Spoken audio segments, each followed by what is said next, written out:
Hey guys, Lewis from Pokestop here. We did a video last week and we've had an overwhelming amount of messages saying we want to know more about vending. We want to talk to other vendors. So today I brought with me Chris from Supreme TCG, Dylan from PokeRead. So we're going to do like a short video just, about things in the hobby, vending, shows, kind of to get people that want to start vending or want to even know more about vending just a little bit more knowledge. So we'll start off first with PokeRead, Dylan. So if you want to go ahead and explain yourself. Hi guys, I'm Dylan, otherwise known as PokeRead on Instagram. Do you just want me to follow up with? Yeah, maybe like how long you've been doing it. So I've been selling Pokemon cards since about 2016 and been full-time vending since about 4 months now. It's not bad. Not bad at all. Chris, how about yourself? Hi, my name is Chris. I'm Supreme TCG, and I think I started, it was like January 2024. Yeah, last year. Yeah. And like, it's been nothing but like a blast. Like, I've met so many great guys, like Lewis along the way, Dylan, just to name a few, like ZJ from Route 86, Pop Topic, Omar. Like, there's so many, like countless, I can't even name them all. And like it's just a blast. I love doing it. Okay, so like, are you guys selling as a business? Because I'm sure a lot of people out there that they want to vend and they want to, jump into this and they want to do something and they have a full-time job and they want to know, can they do this with a full-time job? Do you guys do this full-time as a business or is it a hobby? I guess Chris. I mean, I guess you can call it I vend full-time because like I'm there every weekend. On top of that, like I'm still working full-time. So like from Monday to Friday, I'm at my like day job, and then every weekend I'm Mississauga, London, Hamilton, wherever, Waterloo. So I guess I'm full-time in both, and it's hard to manage sometimes, but you can get around it. Yeah, what do you do as a full-time job? I'm a millwright apprentice currently, trying to get my ticket so I can start making the big bucks. Yeah. All right. How about you, Dylan? Business or hobby? Definitely business. It was a hobby for many years. Coming into the business side of things, for sure, if you're looking to start vending, I would say make sure you're very prepared to start vending. Don't just think of it as a business to make money. It's going to take a couple of years to bounce back from investing a lot of money into it. So if I could give you one word of advice, it would just be to save money first before you decide to jump into something like this. 100%. And take vendors like us. Like, we didn't know much about vending until we met Lewis, so Lewis has taught us everything we know. And like, it's nice when new vendors come to us and ask us for advice because we've had those troubled times and it's not always perfect. But yeah, business for sure. That's wicked. And Dylan's in Guelph and Chris is in Kitchener. So I'm in Cambridge, so we got the three cities all side by side, full. Now, I've wrote out a ton of questions, and they're usually what people have emailed me. So a lot of these questions aren't my questions, but people have asked me to ask, and they want to know about vending. So some of them might come off a little like odd and peculiar, but the number one question that I've got on Instagram so far since we shot the last video is, do you remember your first show?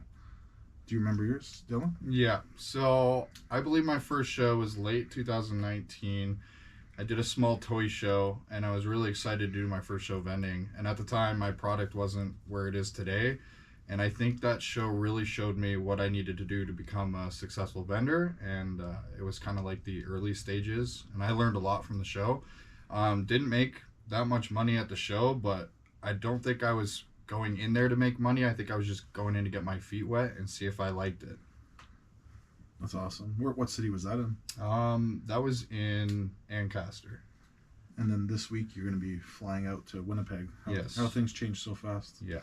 That's crazy. Yeah. Where was yours, Chris? I'm pretty the first show was in Mississauga, and I was part of you. I think I got one or two tables with you at CSC. At CSC, okay, yeah, nice. All right. It's insane. That was shared. Was a busy show. It was, well, for someone that's like never done it before, it was kind of like overwhelming just to see like the amount of people. Like when you're first starting out, you don't usually have a lot, right? So like when you just saw people coming to your booth and you're like, it's like overwhelming. Yeah, it was like, it was crazy just to see. And the crazy part about that is like Chris is overwhelmed and I've been doing this for a long time, I still feel just as overwhelmed. This weekend we're going to the Sports Card Expo, and you know what? I don't sleep like 2 days before it because I'm excited, I'm overwhelmed, I'm underwhelmed. It's just like it's the mixed emotions, and then once you get there, it's amazing. It's my favorite thing to do in the world. So one of the other big questions that came up a lot through Instagram was, what's your favorite part about vending, Chris? Honestly, it's like meeting people along the way. Like if I never started vending, well, you got me into it. Like Yeah. you're my outlet to get into it. But like I would have never met Dylan. Like I said at the beginning, I would have never met ZJ. I would have never met Omar, Rich, like countless vendors that I talk to every single show, and we have like a great friendship going along. And that's the best part. Is just meeting new people. Honestly. Yeah. How about you, Dill? I would say the community for sure Yeah. is like 100%. top notch. I The agree, customers too. are awesome. It's just great time to go out to the show and Yeah. talk to people and get to know people. And I think it's easier to say for a lot of people. Like, I'm a 95 kid, so I grew up straight with Pokemon my whole life, and I am one of the people that are addicted to shiny cardboard, so Yeah, me too. it is what it We've is. been ripping it now for like 25 Yeah. years straight, coming up on 26. But I think like for me also, like the community is super important to me. So just like a small example, last week we finished a show in London, and when we were done, we literally went with 13 people for lunch.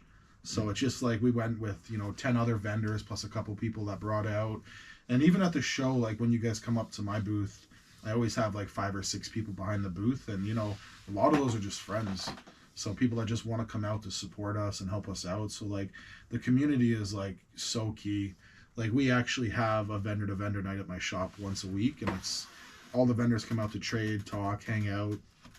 We end up leaving the shop to go to Chuck's to get wings, and we rip product there. So like the community is very, very strong, and if anybody needs help, like I know last show in HobbyCon, Cam and Jam Collectibles went over and helped out ZJ from Route 6 and the boys here too. So community is like super key, and I love it. I enjoy it. And another question, this is a little off topic, but like one of the guys that's brand new asked me, how do you determine what to bring to a show? So I guess going from a show that might be a little smaller, like your local show, to like a Toronto Expo, Dylan, how do you determine what to bring yourself? I guess it depends on if you have an abundance of product. I feel like a lot of people that are going to be going to like the smaller shows that aren't an expo, they're going to be able to fill the tables that they get with everything they have at the beginning, and that's not a bad thing. There's always going to be people in different cities that you don't think are going to come and spend the money on a higher end item like your Altart PSA 10s and stuff. I think it's important as a seller to have everything on display no matter what, because it gives you credibility.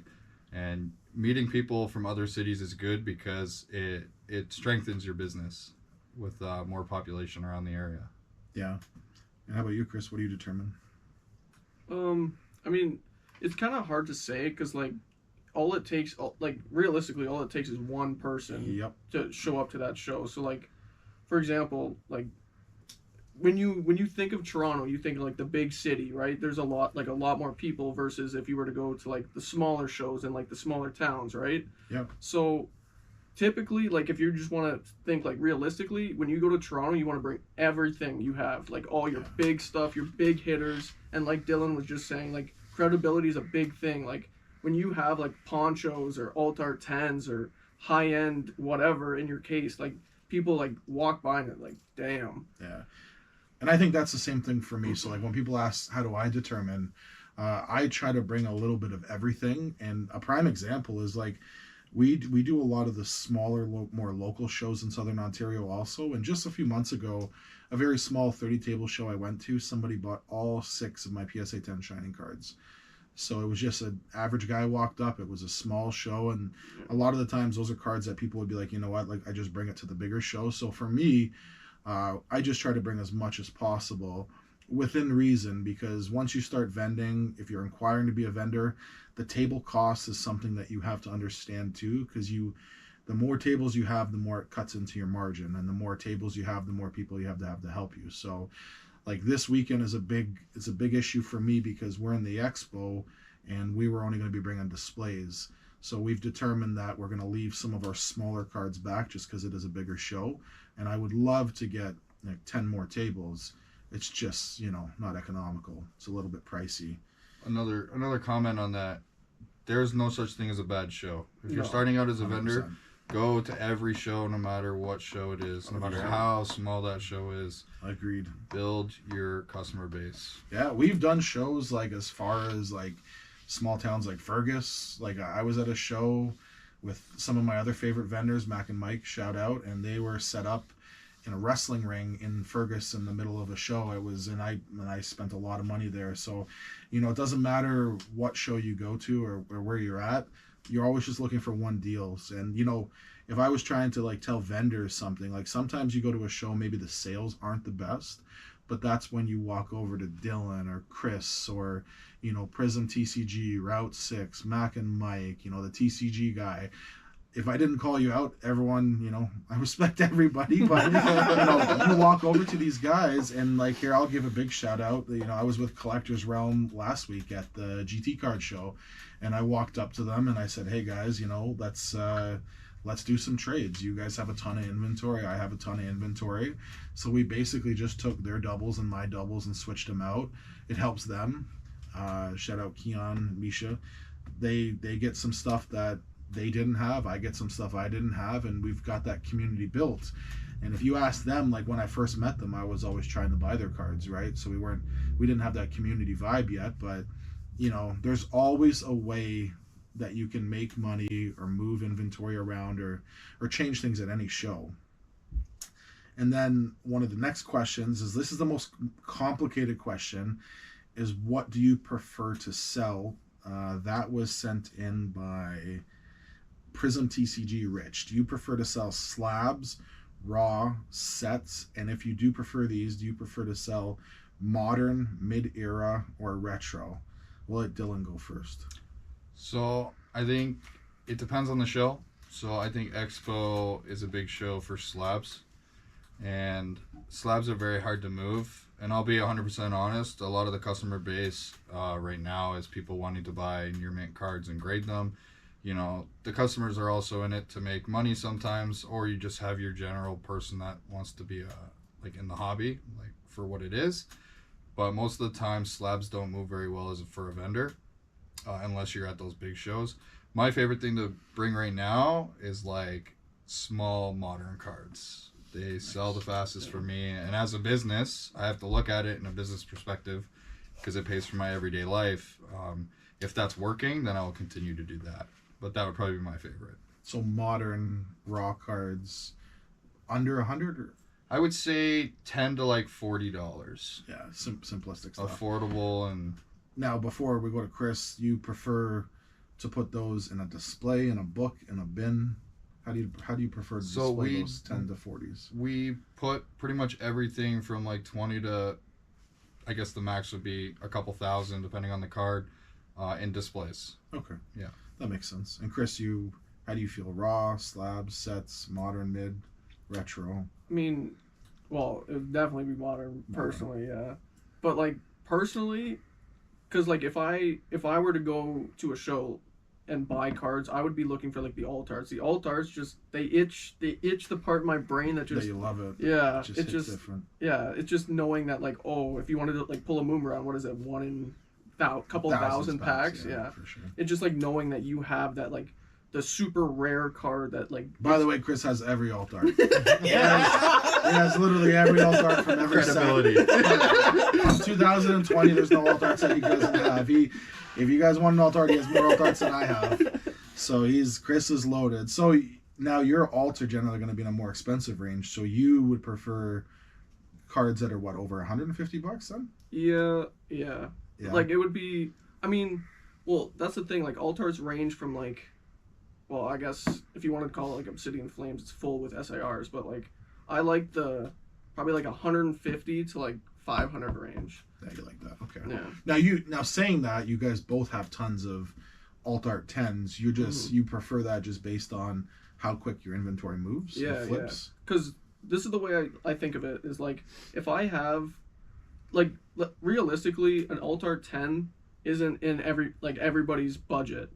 Like they're getting to be like extremely Incredibly expensive. expensive. Yeah. Like there's no reason why a Moonbryon starts at like $1,200 and goes to like what 4K. Yeah. Like that's ridiculous. But no, it's just knowing that like someone can take your raw card and then make it the 10. So it's like Makes I a don't know. difference. That Yeah. I like that. And for me, for preference on like what I like to sell, like I'm into retro mostly. Like retro is my favorite. I love it, but I feel that like out of every 10 customers that come up, only one asks for retro. So like I treat my displays just like I would if I owned a retail store or a supermarket. I try to keep in my displays just what sells and what moves. And I treat every single card as like real estate. So I want to have that card turn as many times as possible. 100%. So like for me, I agree with both of them. I like to have less expensive cards. So I like to have things from, 10 to 200. But for me, I'm picking mid-era to like modern. So 2015, like from XY to Sun and Moon to, all the way to Scarlet and Violet, Sword and Shield. Like I like to have all those cards. And once you start vending a ton, you kind of know what sells, right? We know that like, if a Suicune from Crown Zenith comes in, it might not last an hour. Yeah. But then, there's certain cards that you just can't get rid of if you tried. So like for me, I like the last 10 years of cards anywhere from like $20 to like $200. Now, that being said, I do like slabs too. And I carry a wide assortment of slabs. The only thing is the boys are right. They do take longer to sell. But I think sometimes having the slabs there and having cards for people to look at in retro, it kind of brings more people in. I just feel that you want to have a little bit of a variety of everything once you kind of get into the business. But starting off, I don't know if you guys agree, I don't think starting off you should start off with all different eras, No. slabs, and then it gets into like with the whole thing with slabs too is like, do I buy Beckett or PSA or MNT or CGC or SGC? And then it starts to get into like, values and what websites comp them. So like it's a little bit more of a crazy market. That's why in the first video I think we talked about the easiest thing as a new vendor would be to go modern and go raw cards, and it's just simplistic. But I guess that's my piece on the market I prefer. I prefer it all, to be honest, but If you can have the volume to have everything, then do it. Yeah, pursue Variety is the best in this business. But if you're just starting out, he's right. Stick to one thing, do it right, make sure it's working, then move on to the next thing and start dipping into that side. And knocking slabs is not what we're doing. We have lots of slabs. It's just one of those, it's just one of those things that we're just letting you guys know of what we struggle with on a daily basis. yeah, because like I think with raw cards is that you hit multiple different types of collectors. So like when you have a raw card, you have a guy that could be potentially putting it in a binder. You have a guy that could just be collecting it, and then you have a guy that could be buying it to grade it. So like those three collectors, you technically lose 66% of them, because when you have a slab, you're just going to someone that's collecting it. So they're not putting it in a binder. On the very rare case with some retro cards where people try to regrade them.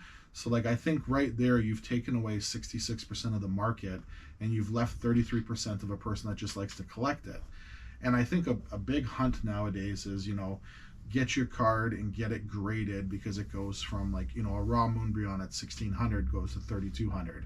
So I think that like that's a big chase, and I think that kids today are looking for kind of quick money and quick flips, just like everybody else is. So buying those cards and flipping them is a huge thing, and I see it every day. Like when we do shows, or even in the shop here, people are coming in just looking for 10s. So people literally inspect the 10s, and that'll get into more of our pet peeves towards the end of this conversation. The pet peeves about vending and things that we don't probably like the most. But I guess that's my piece for that. And another question we got from RK9 Cards, so it's Matt, another great vendor, is how do you price your cards? Now this is one that's kind of, it's all over the place, it's all over the market. Are we talking about sets? Are we talking about slabs? Are we talking about raw? So I think what we'll do is, because Dylan picked his favorite would be modern cards from 10 to 100, and Chris picked his modern 150 and up. Maybe you guys want to talk about how you would price an alt art and how you price a modern card. I can talk about the modern. I think, and every vendor has a different way of pricing. I find it's not the same for everything else. The thing that I look for when I price my cards is I want to use a site that's closest to actual sales. I think if you find a site that's doing that for eBay sales and it's very close, or if not spot on, I don't see why you would not want to use that. So for me, pricing everything from, I would say 2018 to now, currently, is everything's on collector for me, and I use that to put my prices on my cards for that. Anything under that, I believe, like the XY era, is heavily decided on condition. So collector may put the price at like $500 for some of these cards, but if it's a heavily played card, it drops extremely. Yeah. You have to be very careful on how you sell the cards, and and then for slabs and stuff like that, for me, it's always eBay. Last 5 sold average at a show. I think that's probably something we're all going to agree on 100%. Chris, yeah? Yeah, basically the same thing. Yeah. Like for slabs, it's just eBay. And then exactly, you take like whatever, like the 10, 5, whatever you want to do, and then just average it out. Now, there is exceptions to all these rules. So, for example, like, for me personally, I price all my raw cards off TCG Player. Mm-hmm. So, like, there's obviously eBay last sales. There's obviously sales of, like, auctions and all that stuff. I use TCG Player for cards that are, like, near mint and modern, just because we know, for example, they are near mint. Some eBay auctions will have a $40 shipping charge, or the card will have a nick or surface damage on it. If you're a part of TCG Player, they're generally all reputable stores. They're all done by TCG Direct, the stores that I buy from and price from. So like if you get a card in the mail and it's not near mint, you ship it back. The shipping to you with TCG Direct is $1.99. So sometimes, like for me, I want to strictly price off TCG. Collector does use TCG, so I usually just double check between Collector and TCG. Now for slabs, you can use sites like Alt, Price Charting, eBay Last Sales, 130 Point for guaranteed sale prices from eBay. I would generally say the way I price my cards is I look at what the cheapest buy it now is, and then I look at the last 5 sales, and we try to make a median average. It can be a little complicated when you start to get into some expensive cards, because a poncho, for example, one in Japan might sell for $5,000, and then one in the US might sell for $7,000, because you have things like imports and taxes, and on 5,000 or 4,000, that brings in an extra K. So like I sold Dylan actually just a few weeks ago the Pokémon. It was the XY promo from Japan, and that's a $4,500 card. Some of the comps are slightly less because they are coming from Japan. Some of the ones from the States are slightly more. So that's something that's super complicated once you get into premium stuff. So as a new vendor, you're probably not going to have to deal with that stuff. But the cool thing about like the community and stuff that we talked about already is that when that question comes up, you just shoot one of us a message. I can't tell you how many times a day I talk to different vendors and different people, and some of these people have been in the hobby for like 10 years, and it's just like, hey, what would you pay for this, Lewis? Like, hey, what would you pay for this card? Would you buy this card? And things also that affect it is like, maybe one is sequential, maybe one is non-sequential. So there's so many factors that go between prices, and that's why in the first video that we shot with vending is stick to something that's simplistic and easy, and then once you get that simplistic and easy, you learn how to drive your car, then let's teach you how to drive stick, and then hopefully you stay away from a Subaru. Chris drives a Subaru. It's okay, I drive a Dodge Caravan. So now a question we have here, and this one was from Prism again. Actually, look, he's hitting up all the good questions. How do you deal with customers for pricing at shows? So a customer walks up to you, and we all know the customers, and he's like, I want the whole display. And this actually just happened to Prism at the last show. Someone bought out his entire binder. So Chris, how do you deal with customers for pricing at a show when someone wants a deal? Okay, so I'll give deals when they're like, I guess, appropriate. So like if you want like one big card, like I'm not gonna give you like an insane discount on one card, because like I'm there to like make my margins, whatever. But like if they're doing like multiple cards and it starts adding up quick, then we can definitely work something out. But like personally, I don't enjoy it only because like I rather sell the card myself, like, and make my margin per card versus just get the money quick. Because at the end of the day, like I, it always looks good in my display, right? Yeah, there's also a cost associated too. So Yeah. like a lot of the times, like when people come into the shows, they assume that there's like a very large margin. And I'll be honest, a lot of the times the margins are 15 to 20%, sometimes less than 15%. And you know, with people don't take in consideration that, you know, you go to a show and it's say $100 a table or plus a table, plus your time, plus your gas, plus your driving, your setup. I know the average show might be 10 to 4, but you know, we leave at 6 in the morning and we get home at 7, 8 o'clock at night. We're exhausted. We reset up trade shops. We, you know, prioritize all the stuff that we bought.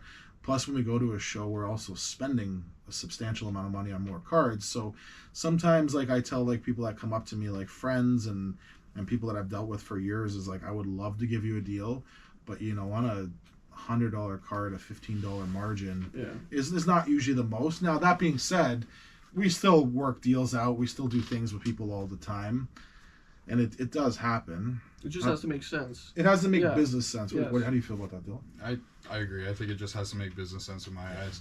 I think I've had it multiple times where, like especially for alt arts, like for us, and it might not be the same for new vendors that are starting out, but we're booked in every weekend for the rest of the year. Basically. Like there isn't a time where we're not going to be able to get rid of these cards. So when people ask for deals, like we're not going to be giving 15% off of cards. Like it's just, it is what it is on a business standpoint. And we paid a lot for some of the cards, you know, just to have in the display to give to people that aren't going to see that card all the time. Mm-hmm. So I think it just depends, like in that aspect. Yeah, I agree completely. And then there's another question, and this is not intended to be like mean to anybody, but it's like, when you're vending, what is your biggest pet peeve? And this pet peeve can be, let's do pet peeve. You can pick customers or vendors, or you can pick both. So I don't know. Let's go, Dylan. Honestly, I think what we just talked about is one of my biggest pet peeves.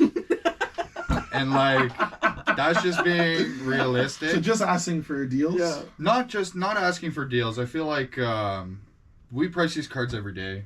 This is our full-time job. Like, there isn't a price that we don't know. Mm-hmm. And I feel like sometimes people come up and they expect to pick up our cards for like 60% and stuff like that. And that blows me away sometimes too. When guys come up and it's like, I just had it happen. I have a Blaziken 10 and it's like comps are like $850, and the guy's like, would you take $450?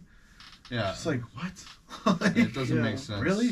To me. And I think that to me is like one of my biggest pet peeves. And it's part of the job. It might be a little bit frustrating inside, but you just kindly let the people know, like, hey, that's not gonna happen. I honestly like what Dylan's saying is like, sometimes like it blows me away because people think it's like a garage sale when you go there. Mm-hmm. But then I just step back and I'm like, you know, listen, they want a deal. I would want a deal too. They're not as informed as other customers. They're not as informed about pricing. And so like, I don't let it irritate me. Sometimes maybe it does a little bit, but I try not to let it to bug me the most. But that is a pet peeve that I do have. My pet peeve with what you're talking about, this is my pet peeve. I'm going to tell you the guy. He comes up with sunglasses on inside the building, and he has his like hair slicked back, super cool guy. He has a leather jacket on, and he comes up and he's like, yeah, you know, I've been vending for years. I have 8 first edition Charizards at home. How much for your whole display? That's my pet peeve. That kind of guy. Little bit, you know, douchebaggy, but you know, it's just, and it happens at shows all the time, and people, they don't even like, they're like, okay, yeah, no, I'd give you 50% of this. Another pet peeve I have is like vendor to vendor respect. So like, sometimes we do see a lot of new vendors coming in, and they'll walk up to your table and be like, oh, you know what, I got a stack of cash, I need to buy your display. As you're in the middle of a show that's kind of busy and you're with people already, and it's like, that is like, for me, that's like a little bit of a pet peeve. It doesn't really happen too often, but it does happen sometimes with like some of the vendors that are newer and they don't know the same kind of like levels of respect. So those are probably my 2 biggest pet peeves. But I think just to add on, so like the pet peeve thing, one thing, and this used to happen a lot, like I would say a couple months ago, I would at least get like a few people per show, but the people that are coming in to trade us their cards or sell us their cards, the people that don't believe in a percentage. Mm-hmm. Now, that being said, with how much cost we have and the little margins we do have on the cards, it's like if we didn't do percentages on cards, and I know it's maybe some people don't agree with it, but like that 20% is what keeps us to go out to give you guys the product. And like 100%. otherwise we're just doing it for free and wasting our time. So I've like personally, like I've heard people online having issues with that. I haven't had too many people give me problems with it, but the way I see it is like, you know, if I have a really nice Charmeleon that you want, people don't generally walk up to the show and be like, here's a 1-for-1 trade for the Squirtle. They're like, here's 17 V cards and we want your nice card. Yep. And that sometimes is like where you're like, okay guys, you know, I almost feel that at every show I have to teach and explain to customers that just because you're like 50 V cards are worth $100 doesn't make it even to trade. So sometimes now, you know, even if someone says like I'm willing to trade all this stuff at 80%, we just don't need certain cards. And that's the thing that sometimes like I try to be respectful with everybody and say, hey, listen, you have great cards and I have bins of them, bins and bins of them. And they're just not for me. So I'm a little bit more particular with taking trades. And, you know, if we want to say, you know, we're on a trade night at the shop, or we want to go to a shop for a trade night, or, you know, HobbyCon coming up is going to do trade nights before the Waterloo show, I'm cool with one-to-one trading. We're vendor to vendor, as long as I can pick something that you have and you can pick something that I have. But none of this coming up with like, you know, here's 60 cards, you know, can you take these? And they're not really, they're a little bit more volatile, like new sets or things that are just dead. So that is a pet peeve of mine too, right? Also, if I respect the vendor to vendor, I am a 100%. fair believer in that, a 1-for-1 trade of a vendor. I am a believer in the vendor that's at the show with me right now doing the show. Yep. I don't do vendor to vendor deals with vendors that aren't at the show but come to the show to buy cards. That is one thing I don't do. If you wait till the next show, I will hit you up at that show. But I'll help out the people. See, I'm one of those vendors that goes to shows to do trades. So Dylan's calling me out. Yeah, But no, 100%. I agree with that too, actually, to be honest with you. So like I'll be honest, if you come up to me and you open up your bin and you're another vendor and I'm a vendor and I can look through your stuff and cherry pick it, I'll trade 1-for-1 all day with you. But if I cherry pick it and it looks like, you know, it's all VMAXs and Salamence Vs and baby shinies that you've thrown in there, it's like that's when it's kind of an issue. But yeah, no, I agree with you completely. That can be pretty annoying. But I think for now, we can wrap up. We're going to be doing way more podcasts. We're going to be bringing different people in. We're set up now to do the expo this week, and then I think Winnipeg and Ancaster, and then we're back doing HobbyCons the next month. We're in London, Mississauga. So if you want to follow Pokey Reed, Supreme TCG, and Pokestop 519. You don't.